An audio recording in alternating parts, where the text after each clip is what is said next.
NBA draft is tonight, and you may have heard Zion Williamson expected to go #1 overall to the Pelicans. After an incredible freshman campaign at Duke, Zion is the most hyped prospect since LeBron James. So, CC, will Zion live up to the hype?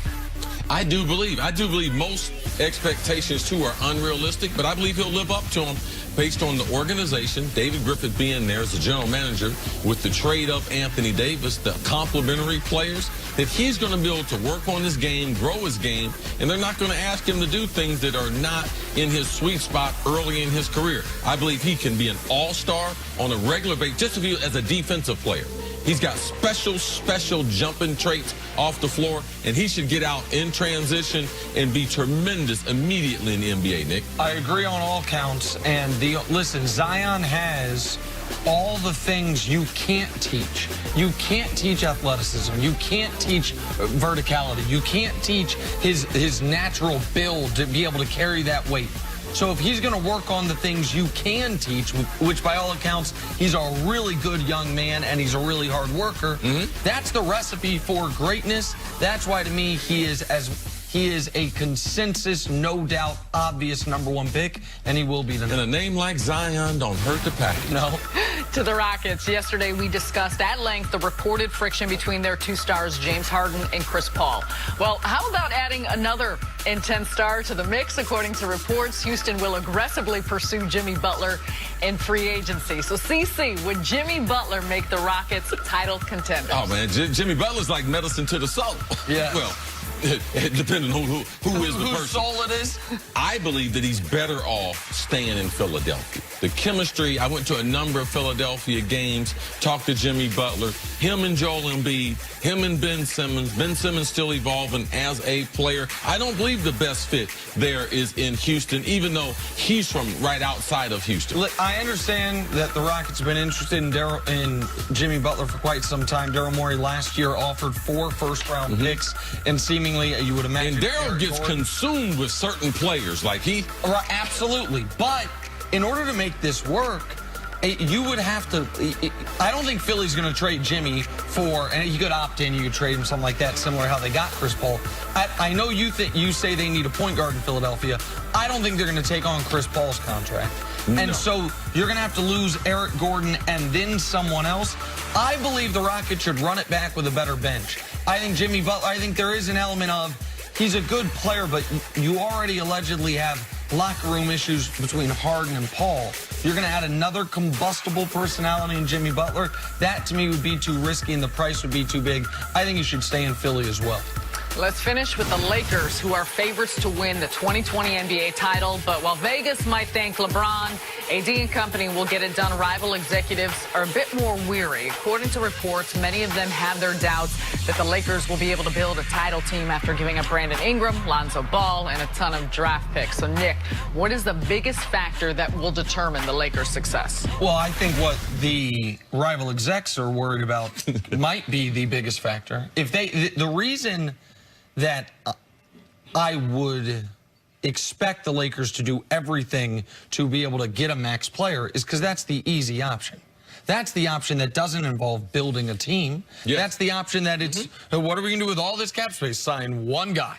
Like, it was sign one guy, and then you don't have to work out the different machinations of Darren Collison versus Danny Green versus Terrence Ross. What's Seth Curry's market? If we offer Malcolm Brogdon an offer sheet, how long does it take Milwaukee to match? What's Bojan Bogdanovic actually going to get? That's hard. And how do these guys age? What is their on-court, off-court? How are they in big spots? That's hard team building. That's what guys who have been GMs for a long time still struggle with, much less Rob Pelinka. So the biggest thing that would be a stumbling block is if they don't get a max guy, how do they fill out the rest of their roster? Because that's something they failed at last year. Now, last year might have been a lost season anyway because LeBron hurt his groin. But if they had done a better job filling out their roster, then they don't go 9-18 in the 27 games LeBron misses. They have more shooting when LeBron is out there. And so we can leave that at Magic Johnson's doorstep if we want to, but we don't really know. Was it Magic and Pelinka? Was it more Pelinka? Was it just Magic? So this is the biggest concern. I have no concern about the fit of LeBron and Anthony Davis. I have no concern about how good LeBron will be or how good Anthony Davis will be. but you do need other people. And if you're not going to have other people, you need another great person. If they can't get the great person, how good will they be at finding those other people? That is, if they get that right, they will win the championship. If they get that right, they will be the favorite this year and the following year. Getting that right is hard work, though. It is, but we talk about questions as far as front office, former general manager. Where have we got this report from? Let's go down through the whole West. All right, go to Western Conference Final. They got questions in Golden State, huge. Portland, they got questions, huge. What about Denver?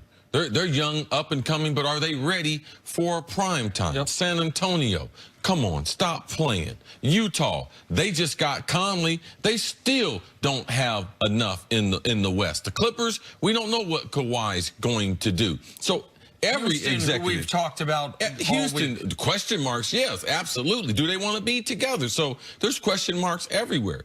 But the thing here is they have cap space. We just don't believe in the people. But I'm going to go back to where I was yesterday, Nick. At some point, you have to give Rob Pelinka benefit of the doubt. It's really his first year on the job by himself. He didn't sign Lance Stevenson. He didn't sign Rondo. He didn't sign JaVale McGee. So let's give him a chance. He's got the cap space, but he's got the hardest part of the roster figured out. Yes. And that's 35 minutes with AD and 35 minutes with LeBron. And last year, if they don't have the combination of injuries and the timing of it, Lonzo Ball and Rondo out at the same time, then LeBron, first injury that he was going to miss that significant amount of time, we wouldn't be talking about the Lakers like that if they didn't have the type of injuries they had last year. And this is why, even though I do have the concerns about that, I can say that even with those concerns, I consider them the favorites out west, because with as misaligned as the roster was last year, if they had made this trade mid-season, they might have won the title last year. Like, knowing what we know about everything now, Toronto was very deep. Kawhi was playing at a super high level, so maybe they can't beat Toronto. But could they have beaten the Warriors in the state they were in? Could they have gotten through if they had just taken San Antonio's spot in the playoffs? San Antonio took Denver 7 in the first round. Could they have done that? Could they have taken Portland 7 in the second round? Could they have done better against Golden State in the conference? Could they not have been the Portland of this year and make it to the conference final? And then do better in those conference finals against a Warrior team that's without Kevin Durant? I think the answer to all those questions are yes. So I think the floor for this team next year, assuming health for LeBron and Anthony Davis, is the Western Conference Finals. The floor. The ceiling is obviously winning the championship. How they do over the next 20 days will determine that quite a bit. All right, we'll get back to